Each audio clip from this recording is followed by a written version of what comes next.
አዲስ የቀበሌ መታወቂያ መሰጠት መጀመሩን መንግስት ይፋ አድርጓል። የፋይዳን መረጃዎች ያካተተ አዲስ ዲጂታል የነዋሪነት መታወቂያ ሲሆን ከኢሚግሬሽን፣ ከጤና፣ ከፍርድ ቤትና መሰል ተቋማት ጋር በቅንጅት የሚሰራ መሆኑ ታውቋል። በሌላ በኩል ደግሞ ከኪራይ ጋር በተያያዘ ከፍተኛ ክፍያ በመንግስት በኩል እየተጠየቀ መሆኑን የደረሰ መረጃ ያመለክታል። የመሬት ሊዝ ክፍያ ከእጥፍ በላይ ጨምሮ ወደ 1 ሚሊዮን ብር ከፍ ማለቱን ነው ነዋሪዎች የገለጹት። ሰላም ቤተሰቦቻችን፣ መረጃዎቹን የት ሀገርና የት ከተማ ሆናችሁ እየተከታተላችሁ እንደምትገኙ በሀሳብ መስጫው ላይ ጻፉልን። በየትኛው ጉዳይ ላይ መረጃ እንድናቀርብላችሁ እንደምትፈልጉ ማሳውቁን። አሁን ዝርዝር መረጃዎቹን አንድ በአንድ ወደ እናንተ እናደርሳለን። እስከ መጨረሻው አብራችሁን ቆዩ። አዲስ የቀበሌ መታወቂያ መሰጠት መጀመሩን መንግስት ይፋ አድርጓል። የፋይዳን መረጃዎች ያካተተ አዲስ ዲጂታል የነዋሪነት መታወቂያ ሲሆን ከኢሚግሬሽን፣ ከጤና፣ ከፍርድ ቤትና መሰል ተቋማት ጋር በቅንጅት የሚሰራ መሆኑ ታውቋል። የአዲስ አበባ ከተማ አስተዳደር የሲቪል ምዝገባና የነዋሪነት አገልግሎት ኤጀንሲ ላለፉት ዓመታት ሲያገለግል የነበረውን የወሳኝ ኩነትና የነዋሪነት አገልግሎት አሰራር በመቀየር በፋይዳ ላይ የተመዘገቡ መረጃዎችን ያካተተ በአዲስና በዘመናዊ የዲጂታል ሲስተም የተዘጋጀውን የነዋሪነት መታወቂያ ካርድ መስጠት መጀመሩን አስታወቀ።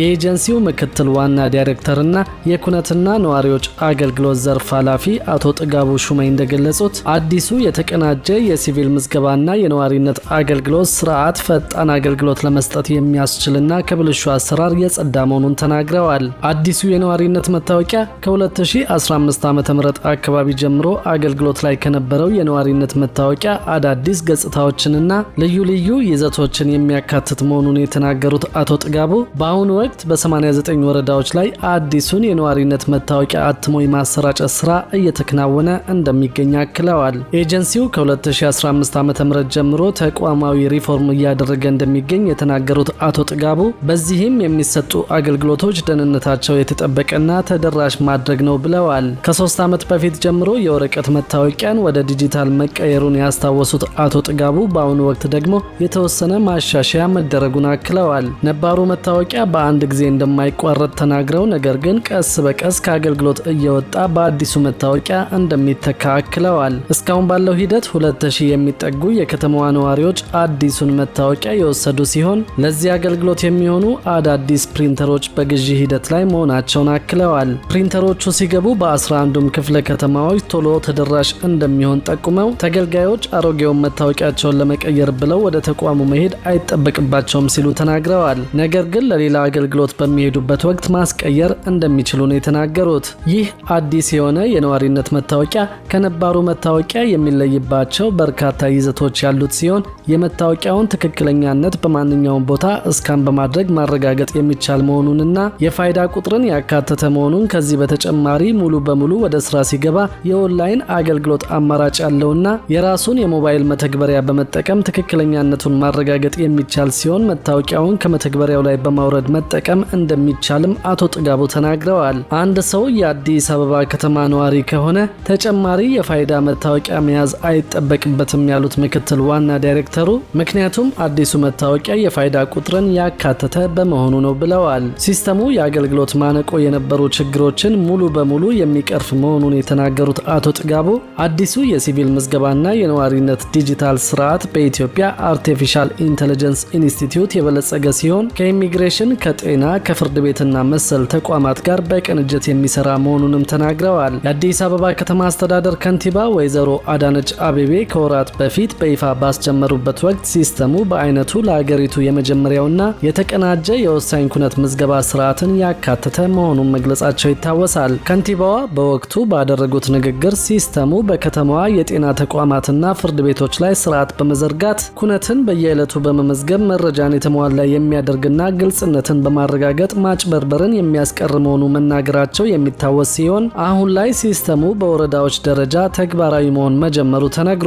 በሌላ በኩል ደግሞ ከኪራይ ጋር በተያያዘ ከፍተኛ ክፍያ በመንግስት በኩል እየተጠየቀ መሆኑን የደረሰን መረጃ ያመለክታል። የመሬት ሊዝ ክፍያ ከእጥፍ በላይ ጨምሮ ወደ 1 ሚሊዮን ብር ከፍ ማለቱን ነው ነዋሪዎች የገለጹት። በሸገር ከተማ የሚገኙ ነዋሪዎች ቀደም ብሎ በሊዝ ውል ፈጽመውበት የነበረው የመሬት ክፍያ ቀርቶ የከተማ አስተዳደሩ እንደ አዲስ የሊዝ ውል እንዲገቡ እንደጠየቃቸውና ክፍያውም ከፍተኛና ከአቅማቸው በላይ መሆኑ ቅሬታ እንደፈጠረባቸው ተናግረዋል። የሸገር ከተማ አስተዳደር ግን እንደገለጸው ነዋሪዎቹ እንዲከፍሉ የተጠየቁት በኪራይ ይተዳደር የነበረን መሬት ወደ ሊዝ እንዲቀይሩ እንጂ የሊዝ ውል የነበራቸውን ባለይዞታዎች ተጨማሪ ክፍያ እንዲከፍሉ አለመጠየቃቸውን ተናግረዋል። ከዚህ ቀደም የሊዝ ውል በገቡበት የመሬት ይዞታ ተጨማሪ ክፍያ እንደተጠየቁ የገለጹት የከተማዋ ነዋሪዎች ቀድሞ በገቡት ውል ለ1000 ካሬ ሜትር ቦታ 400 ሺህ ብር ይከፍሉ የነበረ ሲሆን አሁን ላይ ግን ለተመሳሳይ ካሬ ሜትር ቦታ 4.5 ሚሊዮን ብር እንዲከፍሉ መጠየቃቸውን ተናግረዋል። በ1999 ዓ.ም